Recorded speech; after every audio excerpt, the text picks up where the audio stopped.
Hello, Paula. Hello, Mary Jo and Chloe. I hope you all are having a good evening tonight.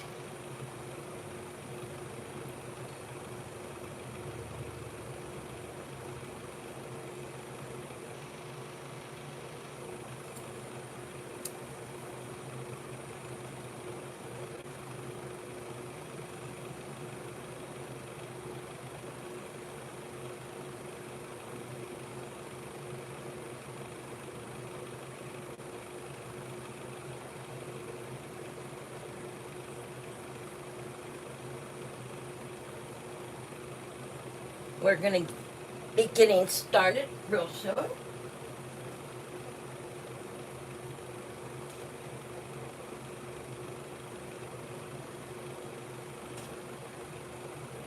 We are first going to do our Wednesday night prayer before we get started.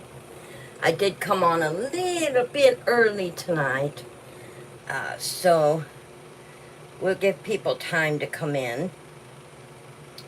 Just a couple minutes early, that's all. But we are going to start tonight out with our prayer, and let's get that. Blessed is she who has believed that the Lord would fulfill his promises to her. Luke 1:45. Blessed is she who has believed that the Lord will fulfill his promises to her. Luke 1:45. And that is so true. So true. And that is our prayer for tonight. Now, we are going into chapter 8. Oh. And a quick rundown. With last week, we ended with the mess that Nina made in the kitchen, and she cleaned up, and her husband wanted to help Millie, and she told him not to. So let's get going into chapter 8. If you have not caught up with us, there is a playlist that is marked The Housemaid. You can catch up really quick. All right. Welcome, everyone, to the book read. Nina must have thrown half the contents of the refrigerator on the kitchen floor, so I have to make a run to the grocery store today. Since apparently I'm also going to be cooking for them, I select some raw meat and seasoning that I can use to throw together a few meals. Nina looked her credit card onto my phone. Everything I buy will be automatically charged to their account.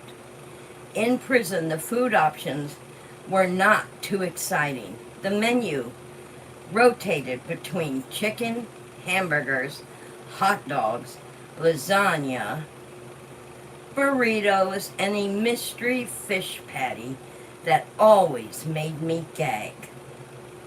There would be vegetables on the side that would be cooked to the point of disintegration. I used to fantasize about what I would eat when I got out. But on my budget, the options weren't much better. I could only buy what was on sale, and once I was living in my car, I was even more restricted. It's different shopping for the Winchesters. I go straight for the finest cuts of steak. I'll look up on YouTube how to cook them. I sometimes used to cook steak for my father, but that was a long time ago. If I buy expensive ingredients, they'll come out good, no matter what I do. When I got back to the Winchester's house, I got 4 overflowing bags of groceries in the trunk of my car. Nina and Andrew's cars take up 2 spots in the garage, and she instructed me not to park in the driveway. So I have to leave my car on the street. As I'm fumbling to get the bags out of the trunk, the landscaper, Enzo, emerges from the house next to ours with some sort of scary gardening device in his right hand. Enzo notices me struggling, and after a moment of hesitation, he jogs over to my car. He frowns at me. "I do it," he says in his heavily accented English.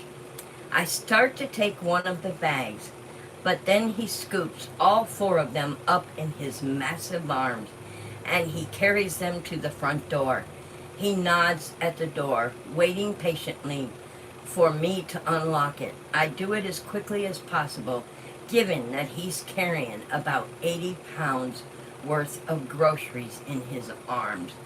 He stomps his boots on the welcome mat, then carries the groceries the rest of the way into the kitchen and deposits them on the kitchen counter. "Gracias," I say. His lips twitch. "No, grazie.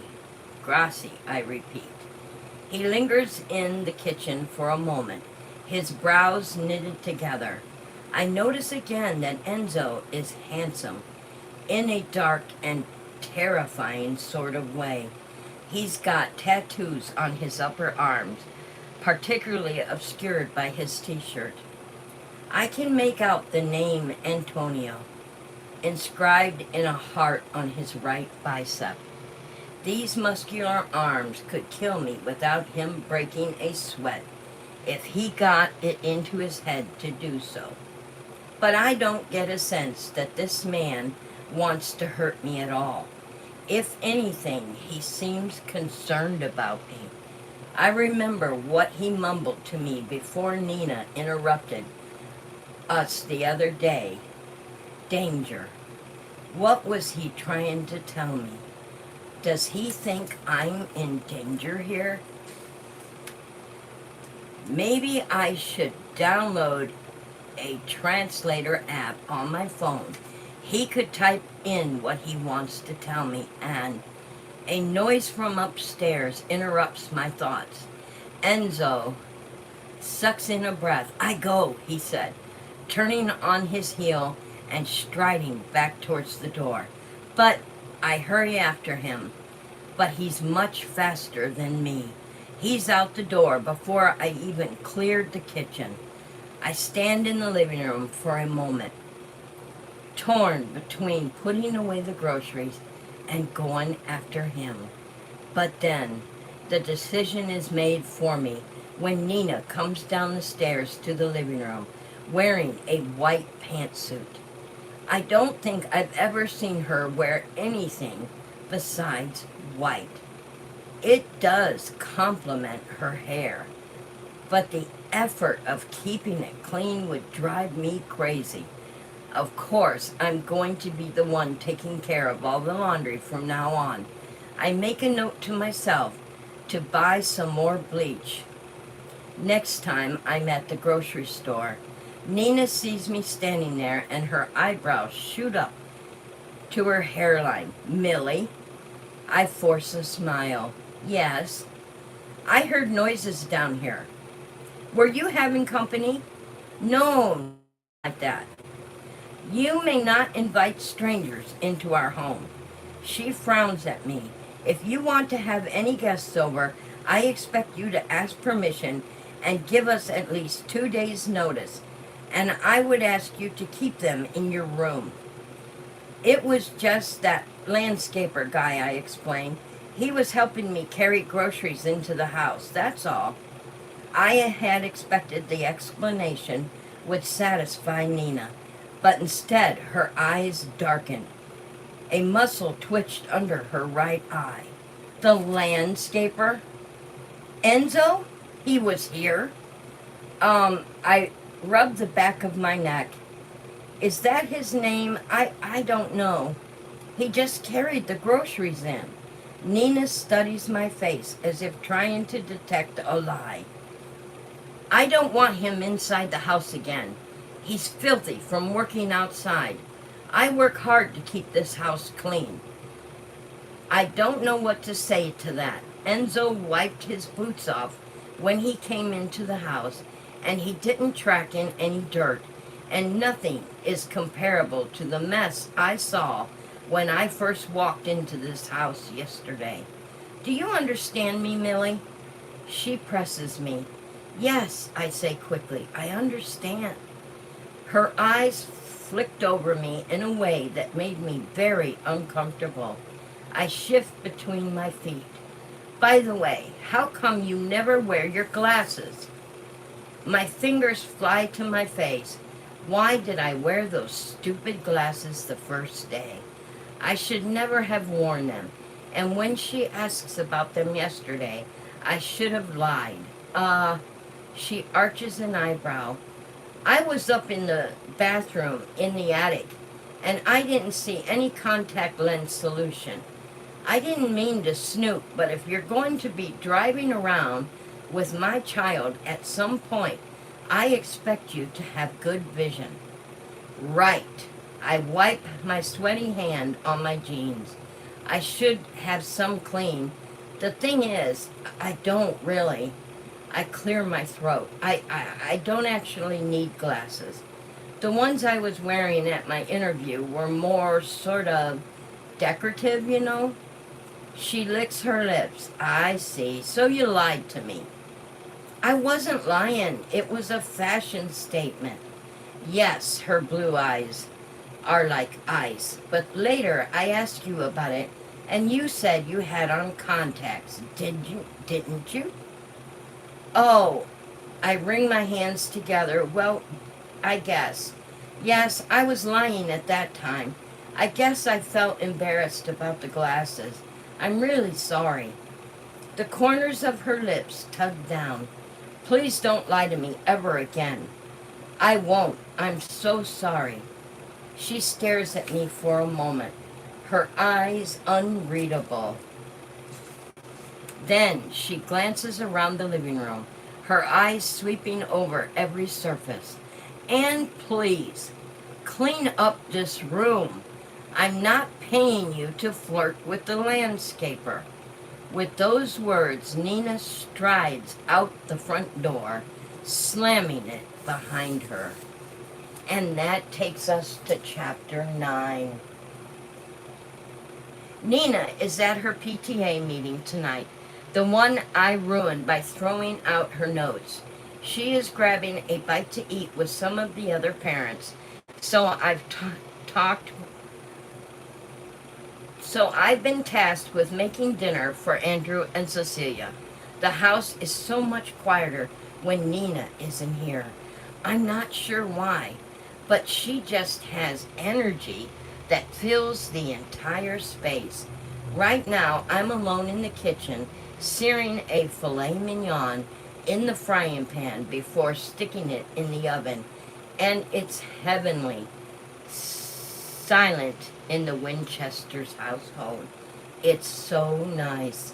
This job would be great if not for my boss. Andrew has incredible timing. He comes home just as I am taking the steaks out of the oven and letting them rest on the kitchen counter. He peeks into the kitchen. Smells great again. Thanks, I add. A little more salt to the mashed potatoes, which are already drenched in butter and cream. Can you tell Cecilia to come down? I called her twice, but actually I called up to her 3 times. She has not yet answered me. Andrew nods. Gotcha. Shortly after Andrew disappeared into the dining room and calls her name, I hear quick footsteps on the staircase. So that's how it's going to be. I put together 2 plates containing the steak, mashed potatoes, and a side of broccoli. The portions are smaller on Cecilia's plate, and I am not going to enforce whether she eats the broccoli or not. If her father wants her to eat it, he can make her do it. But I would be remiss if I didn't provide vegetables.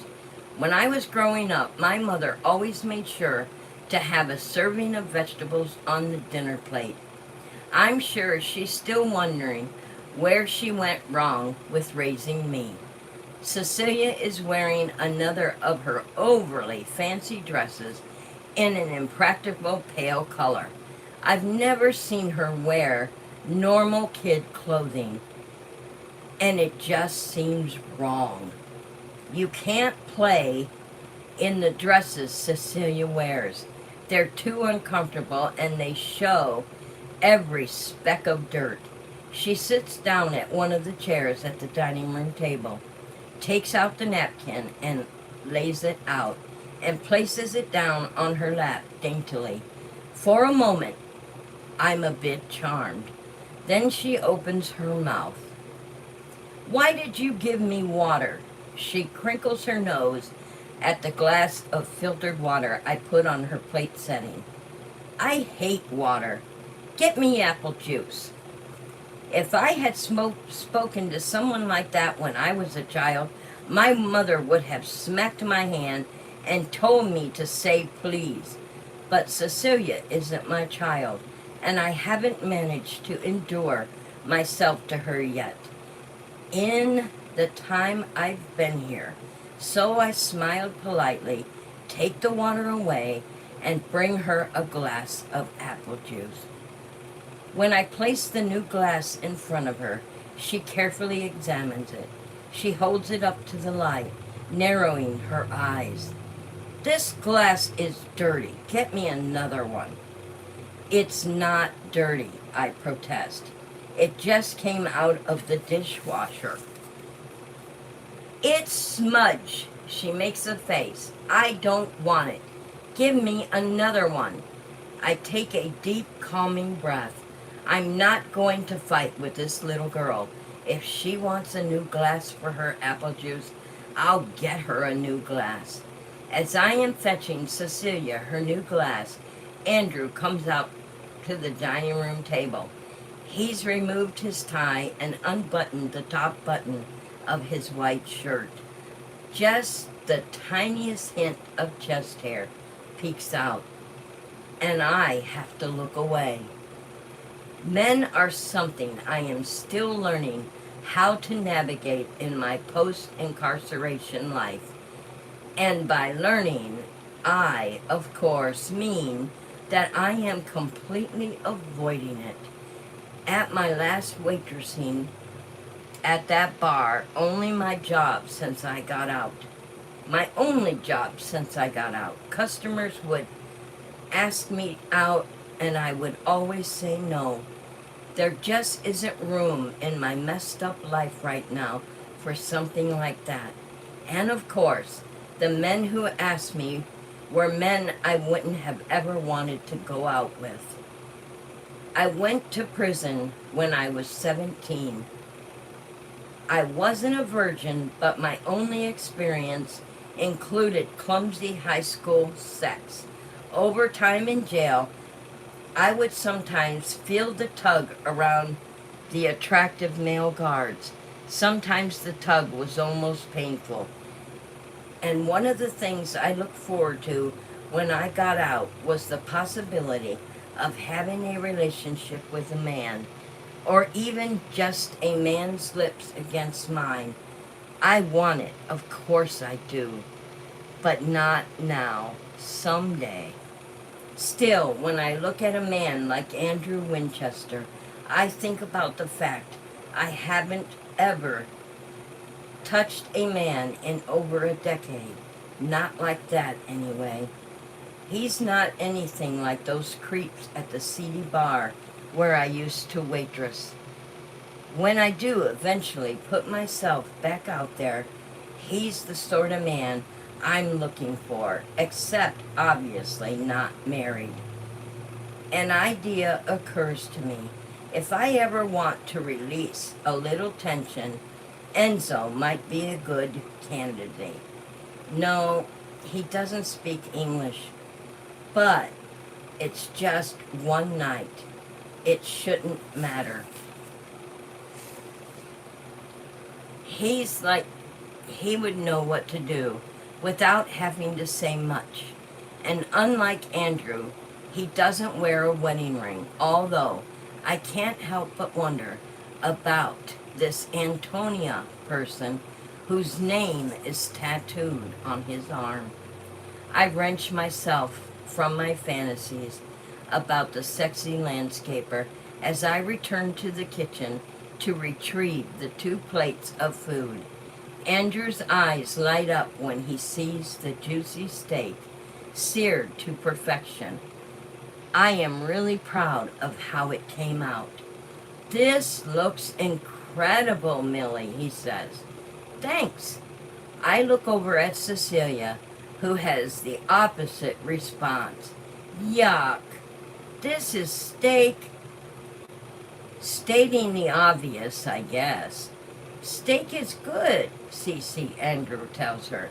"You should try it." Cecilia looks at her father and then back down at her plate. She prods her steak gingerly with her fork, as if she's anxious it might leap off the plate and into her mouth. She has a pained expression on her face. "Cece," Andrew says. I look between Cecilia and Andrew, not sure what to do. It hits me now that I steak for a 9-year-old girl. I just assume she would have the same high taste living. Should I? Andrew pushes back his chair and grabs Cecilia's plate from the table. "Okay, I'll make you some chicken nuggets." I follow Andrew back into the kitchen, apologizing profusely. He just laughs. "Don't worry about it. Cecile is obsessed with chicken, and especially chicken nuggets. We could be dining at the fanciest restaurant in Long Island, and she will order chicken nuggets." My shoulders relax a bit. "You don't have to do that. I can make the chicken nuggets." Andrew lays her plate down on the kitchen counter and raps a finger at me. "Oh, but I do. If you're going to work here, you need a tutorial." "Okay." He wrenches the freezer open and pulls out a giant family pack of chicken nuggets. "Say, these are the nuggets Cecilia likes. Don't get any other brands. Anything else is unacceptable." He fumbles with the Ziploc seal on the bag, removes one of the frozen nuggets. Also, they must be dinosaur-shaped. Dinosaur, got that? I can't suppress a smile. Got it. Also, he holds up the chicken nugget. You have to first examine the nugget for any deformities. Missing head, missing leg, or missing tail. If the dinosaur nugget has any of these crucial defects, it will be rejected. Now, he pulls a plate from the cabinet above the microwave. He lays the 5 perfect nuggets onto the plate. She likes to have 5 nuggets. You put it in the microwave for exactly 90 seconds. Any less, it's still frozen. Any more, it's overcooked. It's a very tenuous balance. I nod solemnly. I understand. As the chicken nuggets rotate in the microwave, he glances around the kitchen, which is at least twice as large as the apartment I was evicted from. I can't even tell you how much money we spent renovating this kitchen, and Cecile won't eat anything that doesn't come out of the microwave. The words "spoiled brat" are at the tip of my tongue, but I don't say them. She knows what she likes. She sure does. The microwave beeps and he pulls out the plate of piping hot chicken nuggets. How about you? Have you eaten yet? I'll just bring some food up to my room. He raises his eyebrow. You don't want to join us? Part of me would have liked to join him. There's something very engaging about Andrew Winchester, and I can't help but want to get to know him better. But at the same time, it would be a mistake if Nina walked in and saw the two of us laughing it up at the dining table. She would not like it. I also have a feeling that Cecile won't make the evening pleasant. I'd rather just eat in my room. He looks like he's going to protest, but then he thinks better of it. Sorry, he said. We've never had live-in help before, so I'm not sure about the etiquette. Me either, I admit, but I don't think Nina would like it if she saw me eating with you. I hold my breath, wondering if I overstepped by stating the obvious, but Andrew just nods. You're probably right. Anyway, I lift my chin to look at his eyes. Thank you for the tutorial and the chicken nuggets. He grins at me anytime. Andrew takes the plate of chicken nuggets back to the dining room. When he's gone, I gobble up the food from Cecilia's rejected plate while standing there over the kitchen sink, and then return to my bedroom. And that takes us to chapter 10. Hello, Queen Bee. Hello, Anna.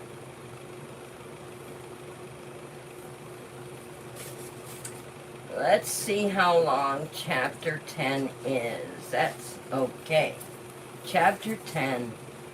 A week later, I come down to the living room and find Nina holding a full garbage bag. My first thought was, oh, what now? In only a week of living with the Winchesters, I feel like I've been here for years. No, centuries. Nina's moods are wildly unpredictable. At any moment, she's hugging me and telling me how much she appreciates having me here.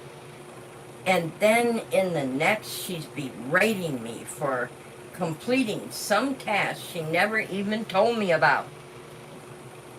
She's fidgety, to say the least, and Cecilia is a total brat who clearly resents my presence here. If I had any other options, I would quit. But I don't, so I don't. The only member of the family who isn't completely intolerable is Andrew.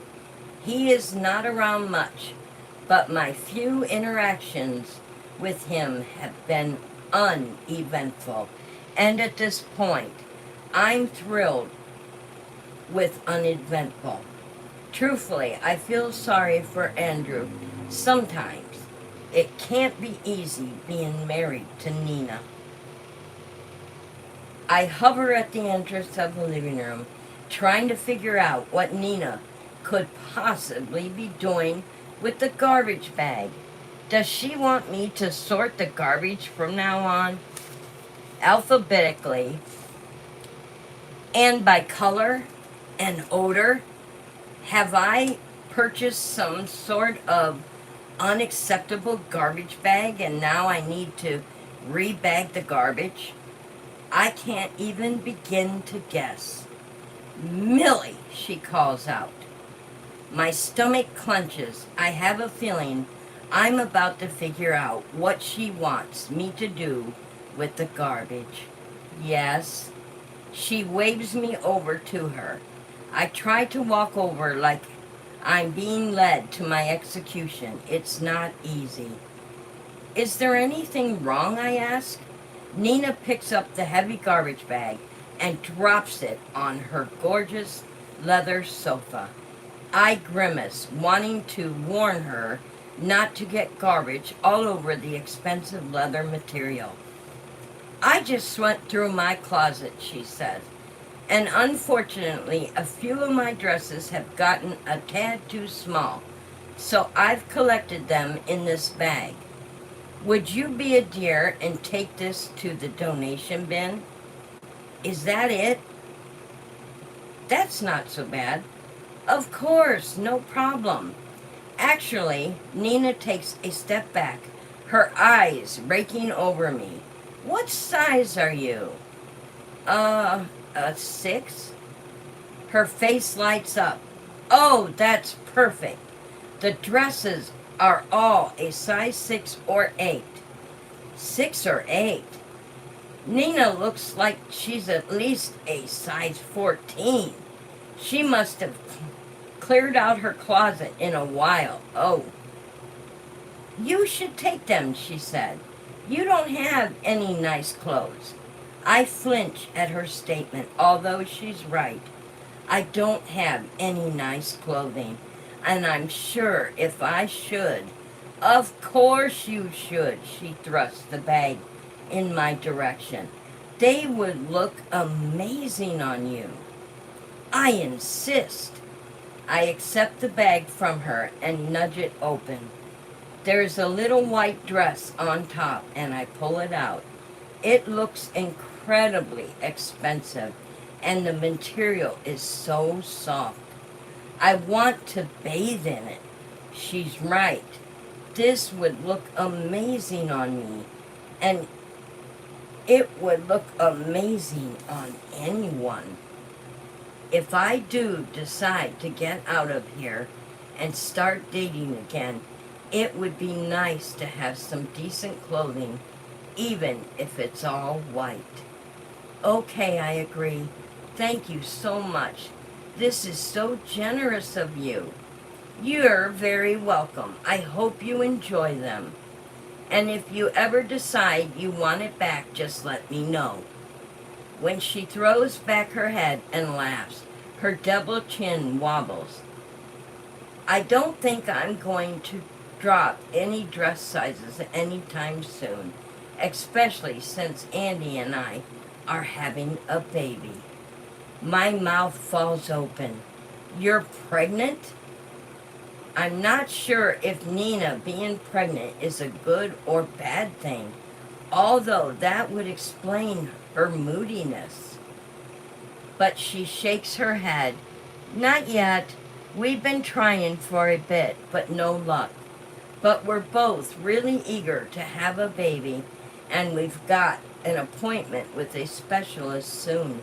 So I would guess in the next year or so, there will be another little one in the house.